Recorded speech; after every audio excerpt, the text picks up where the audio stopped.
नमस्कार सगळ्यांना, स्वागत आहे परत एकदा सर्वांचं आपल्या आवडत्या चॅनलवरती.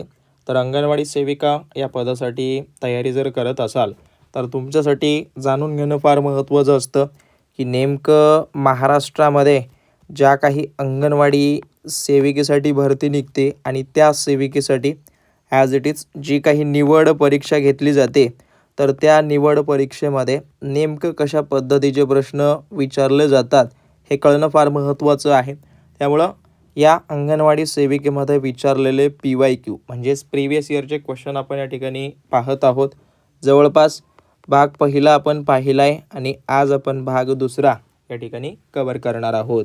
त्या अगोदर नवीन असाल सगळ्यांनी आपल्या चॅनलला सबस्क्राईब करायचं आहे आणि अंगणवाडी सेविकेचे जवळपास 2025 त्यासोबत त्याच्या अगोदर झालेले सर्व पेपर ॲपवरती उपलब्ध करून दिलेत. ॲप डाउनलोड केलं नसेल करून घ्या. ॲपची लिंक डिस्क्रिप्शनमध्ये उपलब्ध आहे. बाकी नोट्स वगैरे हवे असतील तर हा माझा नंबर आहे, कॉन्टॅक्ट तुम्ही करू शकता. पाहूयात पहिला प्रश्न. खालीलपैकी कोणतं मेद आम्ल आवश्यक मानलं जातं जे की आहारातून मिळवणं आवश्यक त्या ठिकाणी असतं? तर पोषणासाठी किंवा शरीराच्या सर्वोत्तम विकासासाठी जो काही ओमेगा 3 नावाचं मेदाम्ल असतं ते फार आवश्यक मानलं जातं. कारण का, हे सगळ्यात महत्त्वाचं आम्ल असतं जे की तुम्हाला एक पद्धतीनं पाहायला गेलं तर ते कशामधून मिळतं, तर हे जे आहे ते जवस, त्यासोबत ज्या काही चिया सीड्स असतात त्याच्यामधून मिळतं. त्यासोबत अक्रोड जे असतो, अक्रोड ओके, ते झालं. त्याच्या व्यतिरिक्त सोयाबीनमधून मिळतं. तर हे सर्व स्रोत या ओमेगा 3चे स्रोत वगैरे आहेत जे की तुम्हाला फार महत्त्वाचं असतं. बाकीचे जे आहेत जसं की एक पद्धतीनं हे, त्या व्यतिरिक्त हे दोन्हीही आवश्यक असतात, पण सगळ्यात महत्त्वाचं हे असतं. कारण का, हे काय करतं, एक पद्धतीनं शरीर बनवण्याचं काम त्या ठिकाणी करतं, म्हणून हे महत्त्वाचं त्या ठिकाणी मानलं जातं. ओके, सो लक्षात ठेवा. बाकी हे ट्रान्स मेदाम्ल हे काय आहे, हानिकारक आहे. ओके, याची आवश्यकता त्या ठिकाणी नसते असं म्हटलं तरी चालेल. परत पुढं काय दिले याच्यामध्ये, बाल न्याय कायदा 2015 कोणतं कलम विधी संघर्षित मुलांना ताब्यात घेण्याशी संबंधित त्या ठिकाणी आहेत? ओके, तर या पद्धतीनं सांगायला गेलं, लक्षात ठेवा, कायद्याशी संघर्ष झाल्याचा ज्या काही आरोप असेल, ओके, म्हणजे एक पद्धतीनं कायद्याचं उल्लंघन केलं आहे, तर अशा सर्व मुलांना ताब्यात घेण्यासंबंधित कुठलं कलम आहे, तर कलम 10 हे त्या ठिकाणी समाविष्ट वगैरे करण्यात आलेलं आहे किंवा ही एक तरतूद त्याच्यामध्ये ॲड आहे. ओके, आणि हेच स्पेशली करून ज्या वेळेला तुम्ही एखाद्या लहान मुलाला ताब्यात वगैरे घेता, ओके, त्याला जे आहे ते 24 तासाच्या आत, ओके, 24 तासाच्या आतमध्ये काय करावं लागेल, न्यायालयात वगैरे हजर करणं आवश्यक असतं. ओके, ते त्या ठिकाणी दिलेलं आहे. ओके, तर हे थोडंसं ॲड करा. बाकी पाहायला गेलं तर कलम 4 याच बाल न्याय कायद्यासंदर्भात जे बोर्डची स्थापना वगैरे आहे, त्यासोबत जे काही बोर्ड असतील त्याच्या संदर्भात तेच याच्यामध्ये सर्व काही इन्क्लूड वगैरे केलेलं आहे. आता बघा, हे जे काही वेगवेगळे कायदे इथं तुम्हाला दिसत असतील तर याचा तुम्हाला संपूर्ण अभ्यास असणं आवश्यक आहे. ओके, अभ्यास आवश्यक, फक्त पाहून सोडू नका. जेवढं होईल तेवढं या टॉपिकशी रिलेटेड प्रश्न निर्माण करा, वाटल्यास पाठांतर करा. परत पोक्सो, जो काही पोक्सो अधिनियम 2012 अंतर्गत विचारलं आहे, ओके, लैंगिक अत्याचारासाठी कमाल शिक्षा किती वर्षाची आहे? हे बघा, जो काही लैंगिक 2012चा कायदा होता, आता त्याच्यामध्ये सध्या तरी सुधारणा झाली. आता बरेच विद्यार्थी काय चूक करतात की 2012 फक्त हे पोक्सो अधिनियम, आता सध्याला जर पाहायला गेलं तर त्याला जन्मठेप किंवा मृत्यूदंडाची शिक्षा दिली जाते. परंतु 2012 ओके, या कायद्याअंतर्गत सहसा तरी पाहायला गेलं तर अगोदर जी होती तरतूद ती होती 7 वर्षाचा तुरुंगवास. ओके, ही तरतूद होती, त्यामुळे हे ॲन्सर याचं असेल. जर समजा याच्यामध्ये नवीन सुधारणा वगैरे करण्यात आली आणि त्या सुधारणानुसार आता सध्याला हे त्या ठिकाणी चालू आहे. ओके, तर याच्यामध्ये थोडंसं काळजीपूर्वक नोट डाऊन वगैरे करून घ्या. आता यातलं जे आहे ते कलम 6 अंतर्गत हे त्याला शिक्षा वगैरे दिली जाते. त्यानंतर याच्या संदर्भात लक्षात ठेवा, अजून एक सांगायला गेलं तर पोक्सो ॲक्ट कधी आला? 2012मध्ये. ओके, जो काही पोक्सो नावाचा कायदा आहे तो आला 2012मध्ये. आणि हा कधी वगैरे लागू झाला असाही प्रश्न आला तर लक्षात ठेवा, हा लागू झाला 14 नोव्हेंबरला. ओके, 14 नोव्हेंबर 2012मध्ये. त्यासोबत हा स्पेशली करून कोणासोबत आहे? जे काही बालक असतील म्हणजेच 18 वर्षाखालील त्यांच्यासाठी हे या ठिकाणी लागू होतं. ओके, तर हे त्याच्यामध्ये ॲड तुम्ही करा. बाकी अजून पाहायला गेलं, मगाशी हा वाला प्रश्न आपण याच्याशी रिलेटेड एक प्रश्न मागच्या सेशनमध्ये पाहिला होता. जसं की टेक होम रेशन जी काही योजना आहे, तर या योजनेअंतर्गत वर्षातून किती दिवसासाठी जे काही रेशन आहे ते दिलं जातं? तर ऑलमोस्ट पाहायला गेलं तर 300 दिवसासाठी हे रेशन त्या ठिकाणी दिलं जातं, प्रोव्हाइड त्या ठिकाणी केलं जातं. जसं की तुम्हाला माहिती असेल कुठली योजना ती? मिशन सक्षम. ओके, मिशन सक्षम anganwadi as it is anganwadi. त्यानंतर पोषण 2.0 ना, पोषण 2.0 या योजनेअंतर्गत ओके हे त्या ठिकाणी 300 दिवस हे राशन वगैरे दिलं जातं.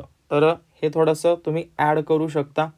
बाकी पाहायला गेलं तर ही जी काही योजना आहे ती या अंतर्गत अभियानाअंतर्गत वगैरे राबवली जाणारी ही योजना आहे.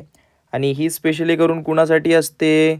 तर ते 6 ते 36 महिने जे काही वयोगट असतं मुलांचं, तर त्या वयोगटातील मुलांसाठी आहे. नोट डाऊन करा. त्या व्यतिरिक्त ज्या काही गर्भवती महिला आहेत त्यांच्यासाठी आहे. त्याच्या व्यतिरिक्त ज्या काही स्तनदा ओके स्तनदा महिला ज्या असतात ओके त्यांच्यासाठी आहे. त्या व्यतिरिक्त जे काही किशोरी गट वगैरे आहे त्यांच्यासाठी. तर हे त्याच्यामध्ये सर्व काही तुम्ही ॲड करा. आणि अजून एक सांगतो, ॲज इट इज पाहायला गेलं ॲपची लिंक तुम्हाला खाली मिळेल.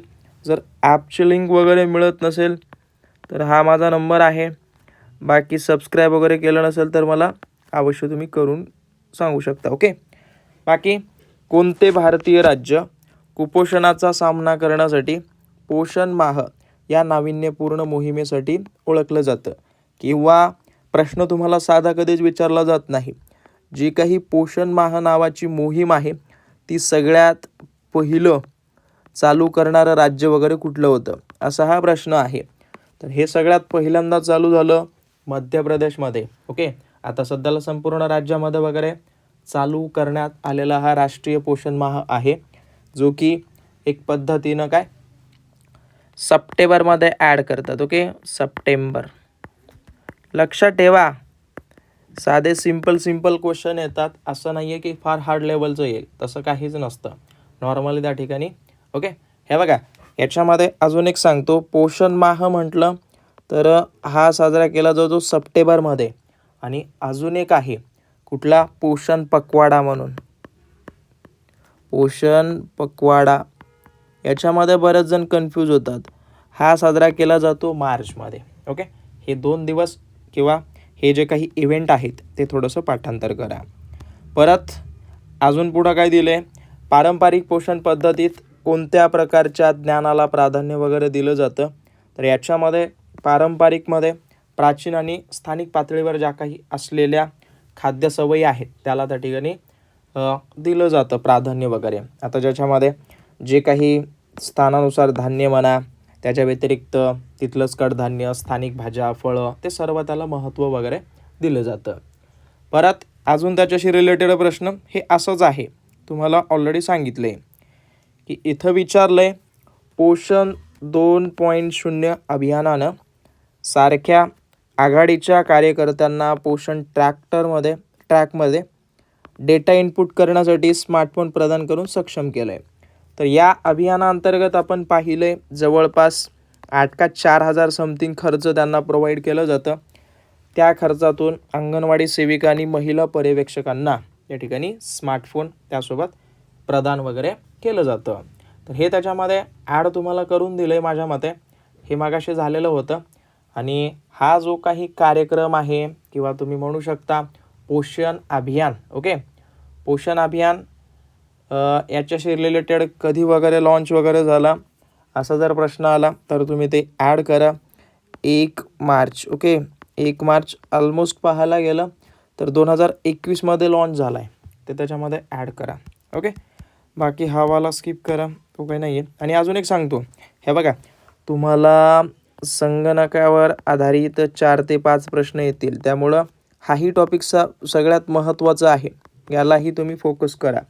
खालीलपैकी कोणती ऑपरेटिंग सिस्टम विशेषतः डेस्कटॉप आणि लॅपटॉप कॅम्प्युटरसाठी डिझाईन केलेली आहे, अशा पद्धतीनं दिले. तर साधा सिंपल भाषेमध्ये जी काही विंडोज नावाची ऑपरेटिंग सिस्टम असते ती स्पेशली करून डेस्कटॉप आणि लॅपटॉप या दोघांसाठी त्या ठिकाणी यूज तुम्ही करू शकता. बाकी अँड्रॉइड, iOS हे काय मोबाईलसाठी वापरतो आपण. ओके, याच्या व्यतिरिक्त जे काही फ्री रायटर्स जे असतं ते काय सिस्टीम संदर्भात आहे हे, तर हेही त्याच्यामध्ये ॲड करा. बाकी पाहायला गेलं बालसंगोपन योजना महाराष्ट्रातील एखाद्या विशिष्ट जिल्ह्यात, ओके, नोंदणीकृत मान्यताप्राप्त, त्या व्यतिरिक्त स्वयंसेवी संस्थांद्वारे किंवा ज्या जिल्ह्यात स्वयंसेवी संस्था नाहीत अशा जिल्ह्यांमध्ये कोणाद्वारे राबवण्यात येतं, तर त्यामध्ये जवळपास जिल्हा महिला व बालविकास अधिकारी यांच्या अंतर्गत हे त्या ठिकाणी राबवलं जातं. आता याच्यामध्ये नेमकं उद्देश काय असतो, ओके, सहसा तरी पाहायला गेलं तर याचा जे काही उद्देश आहे तर ते जे काही असेल ते शिक्षण व प्रशिक्षण प्रोव्हाइड करणं, त्या व्यतिरिक्त जे काही अनाथ आणि निराधार मुलं आहेत त्यांना मदत प्रोव्हाइड करणं, ओके, हे सर्व काही त्याच्याशी रिलेटेड वगैरे आहेत. बाकी परत पुढं काय दिले की संविधानातील खालीलपैकी कोणती सुधारणा नारी शक्ती वंदन अधिनियम 2023 आहे. तर याच्यामध्ये पाहायला गेलं तर जी काही 106, ओके, तर हा जो अधिनियम आहे किंवा 106वी जी घटना दुरुस्ती झाली त्याच्यामध्ये हे त्या ठिकाणी ॲड करण्यात आलेलं आहे. ओके, लक्षात ठेवा. आता हे बघा, सिंपल भाषेमध्ये पाहायला गेलं तर एक पद्धतीनं हा 106वी जी काही घटना दुरुस्ती झाली ती कधी झाली, जवळपास 2023मध्ये. आणि या कायद्याअंतर्गत काय दिलं आहे किंवा या कायद्यामध्ये काय समाविष्ट केलं आहे की जे काही आपल्या भारताची लोकसभा असेल तर त्या लोकसभेमध्ये महिलांसाठी एकूण लोकसभेच्या 1/3 जागा त्या ठिकाणी रिझर्व असतील अशा पद्धतीने दिलं आहे. त्यासोबत जे काही राज्यसभाच्या विधानसभा वगैरे असतील तेच विधानसभा त्याच्यामध्ये सुद्धा ही त्या ठिकाणी नमूद वगैरे करण्यात आलेली आहे. ओके, तर हे त्याच्यामध्ये ॲड करा. बाकी पाहायला गेलं तर पोषण अभियानाअंतर्गत खालीलपैकी सर्वोत्तम पद्धत कुठली वगैरे अवलंबली जाते, तर या प्रश्नाचं उत्तर सगळ्यांनी मला कमेंट करून द्या. बाकी सबस्क्राईब वगैरे केलं नसेल करून घ्या. काही तुमचे डाऊट असतील अवश्य मला विचारा. बाकी तुम्हाला भेटेन पुढच्या भागामध्ये. धन्यवाद. जेवढं होईल तेवढं तुमच्या मित्रमैत्रिणींसोबत हा व्हिडिओ शेअर करून द्या, कारण का त्यांना याचा परिपूर्ण फायदा त्या ठिकाणी होऊ द्या. धन्यवाद.